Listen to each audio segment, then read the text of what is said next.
Welcome to Leadership from the Heart, the podcast that dives deep into the world of operational focused leadership. I'm your host, Romie Montperuz, and I'm thrilled to have you join us on the journey of discovery, growth, and transformation. In each episode, we'll explore the essential principles of effective leadership that not only drive results, but touch the very core of human connection. At Leadership from the Heart, we believe that leadership is not just a title, it's a commitment to inspire, empower, and guide with authenticity and compassion.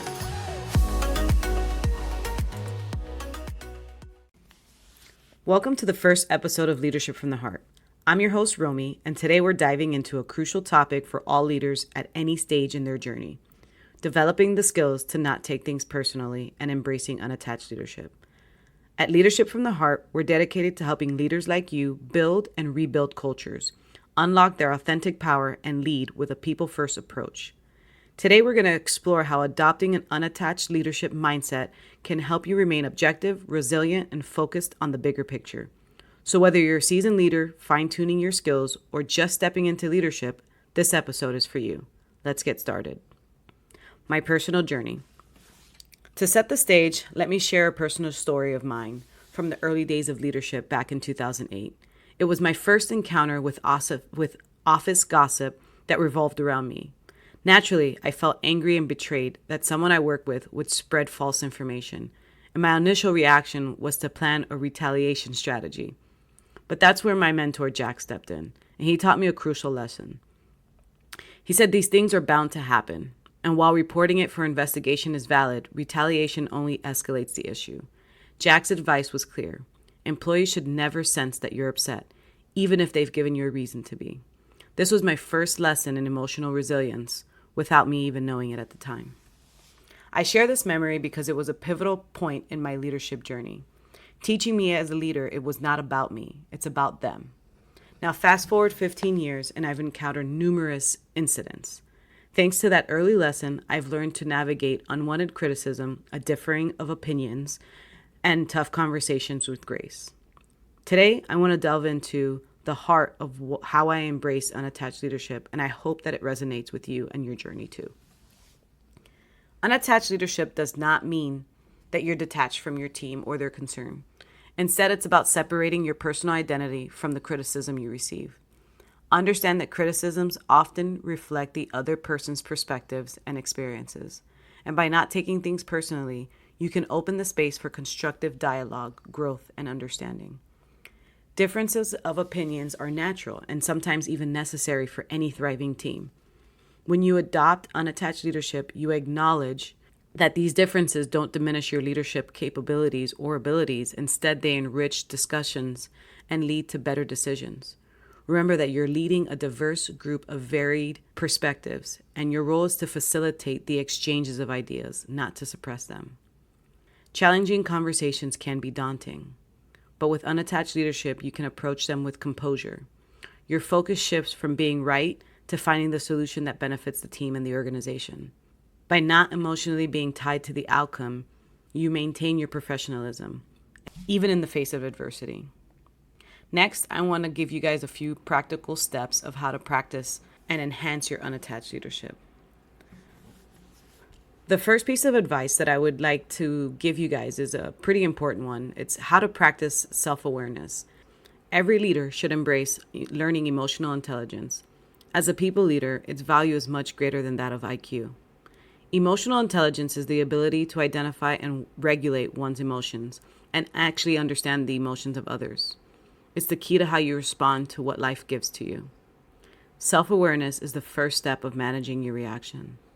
A tip I use is to write out how my body feels when I'm feeling under attack. For me, it's sweaty hands, heat coming up from the belly, a ringing in my ears, and start to get tunnel vision. This simple step has helped me understand what's happening physically in my body, and that it's my brain simply trying to protect me. It's my fight or flight feeling.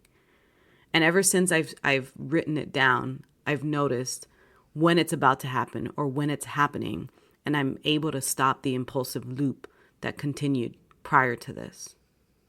This is especially helpful nowadays when simple emails or text messages can send us into fight or flight mode without our awareness. The second tip is to separate yourself from the situation. Remind yourself that you're not the situation and that the feedback is about a task or a project or circumstances, not a reflection of your personal worth. This separation helps you maintain perspective. We'll dive deeper into how to separate yourself a little later. The third tip is asking for clarification.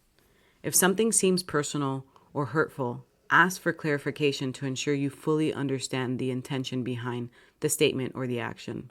This can prevent a lot of misunderstanding and allows time for the fourth step, which is mindfulness and breathing. In moments of stress or frustration, practice mindfulness techniques. Deep breathing that's not too obvious and staying present can help you manage your emotion and prevent a knee-jerk reaction. Tip number 5, cultivate deep empathy. Understand that others' actions or words may not be about you at all. They might be dealing with their own issues or stressors, and cultivating empathy helps you respond with understanding. Think about when you were triggered by someone and happened to give in to that trigger. The truth is, your impulse is to make the other person feel how they quote-unquote made you feel. And so the tennis match of disagreements and arguing ensues. Deep empathy does two things. 1, it helps you see the other person's perspective for real. That means removing any of your personal thoughts and feelings. The second thing it does, and this one is how you embody empathy. However the other person is responding has nothing to do with you. It's simply a war that's raging within them. Having lost your cool in the past, you can see yourself in this person and remember how crappy it feels. Tip number 6, learn from your mistakes. If you do happen to react emotionally and take things personal, use it as a learning opportunity. Reflect on why you reacted that way and develop strategies to handle similar situations better in the future. This is something I still do. I try to catch it live in the moment, but whenever I'm speaking to someone and I lose my cool or I'm not listening, I simply say, time out. I didn't start this correctly. Can we please start over so I can listen? And it works every time. It shows my team and my colleagues how human I am, and therefore it allows them to be human as well.